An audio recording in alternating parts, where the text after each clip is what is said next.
Hi, I'm Troy from Studio 33 Guitar. Thanks for watching. And today we're looking at how to play A Horse with No Name by America. This is originally recorded by the band America in 1971. It's a great song, it's a real classic, and it's probably one of the easiest songs to play on guitar because it only uses 2 chords. The hardest part about this song is the strumming pattern. It's a little bit tricky, but I'm going to show you some alternatives, some different ways that you can play it. It'll still sound great, but it'll be a little bit easier to play, especially if you're a beginner.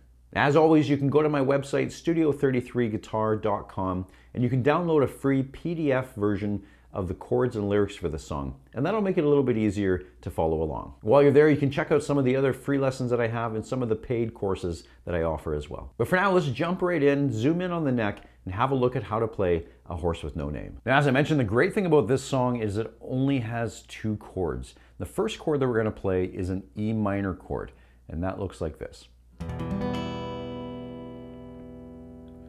So there's a couple of different ways you can play a regular E minor chord. The way that I'm doing it is with my index finger at the 2nd fret of the A string, and then my middle finger directly below that 2nd fret of the D string. All 6 strings are played, so the other strings are all open. Now you could also play that. Some people play an E minor chord like this with these 2 fingers, and you can certainly do that. That is fine as well. I prefer to play it this way, and I think if you're a beginner, if you haven't got used to playing an E minor this way, I would encourage you to play it this way, especially for this song, because you're going to need the dexterity and independence of these 2 fingers to move. And that's a little bit easier to move these fingers than it is to move these 2. So once we have that E minor chord set up, all we're going to do for the next chord is to move our index finger up 1 string and our middle finger down 1 string. And that gives us our next chord. Now typically you would have your index finger just lay a little bit across that A string. We don't really need that to be playing, and it ends up sounding a little bit muddy if you have it going because you got these 2 bass strings playing together. So when you have that index finger on there, you can kind of just lay it down a little bit on top of that A string. It'll prevent that from ringing. Now this chord is really interesting. There's a lot of debate about what this chord actually is. Now I think about it like a F sharp minor chord, but sometimes people will refer to it as a D6 chord or a D9 chord with an F sharp in the bass, or an A6 chord. There's a lot of debate of what this chord actually is. But you don't really need to worry about the name of it. Just think about these chords as the first chord and second chord. You're going to play each of these chords for 1 bar before you switch to the other chord. So that's going to be a count of 4. So the simplest way to do this first is to just strum all down strums, 1 strum on each beat. So that would be like this. 1, 2, 3, 4. Then switch to the other chord just by spreading those fingers apart. 1, 2, 3, 4. Then you're back to the first one.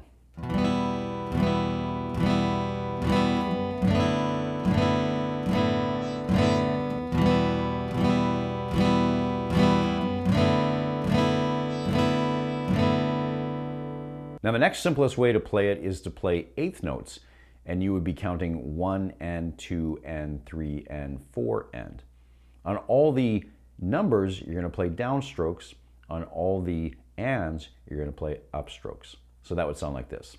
1 and 2 and 3 and 4 and 1 and 2 and 3 and 4 and.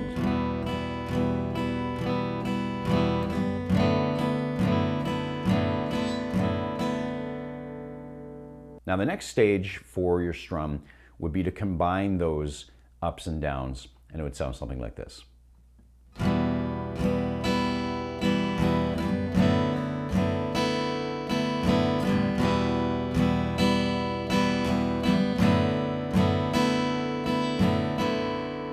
So the counting on that stays the same. You're going to count 1 and 2 and 3 and 4 and, but we're going to skip the upstroke on the and after 1. So that's going to sound like this. 1, 2 and 3 and 4 and 1, 2 and 3 and 4 and 1, 2 and 3 and 4 and 1, 2 and 3 and 4 and. And that will bring us to the next phase, which is basically the way that they play it on the recording. And that sounds like this.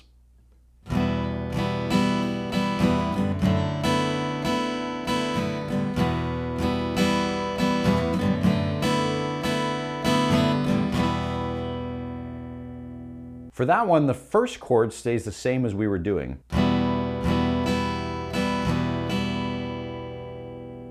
But when we switch to the F sharp chord, or the second chord, we're going to be emphasizing more of the upstrokes. Now, one thing to keep in mind when you're doing upstrokes, you're only going to be playing the top 2 or 3 strings. You're not going to be strumming all the way through. You're just going to be emphasizing these higher strings.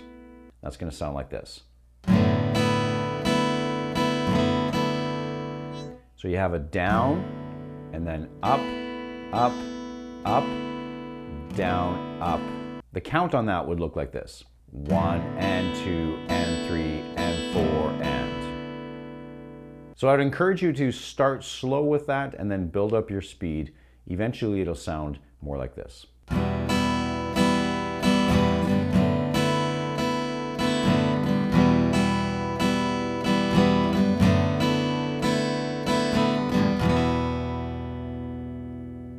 And that progression is played the same way throughout the entire song. So because the song is played the same way throughout the entire song, there's no difference between the verse and the chorus. You may want to change up how you're strumming it to make it sound a little bit more interesting. So you could take one of those simpler alternative strumming patterns that I showed you, play that for a bit during the verses, and then when it gets to the chorus part, you could go to more of the complicated strum, and then you could switch back for the next verse. Or if that complicated strum is just a little bit too difficult for you right now, you can play one of the simplified versions all the way through. If you like this lesson, then make sure you check out some of the other lessons on my channel and hit the subscribe button so you don't miss the next one. Thanks for watching. We'll see you in the next one.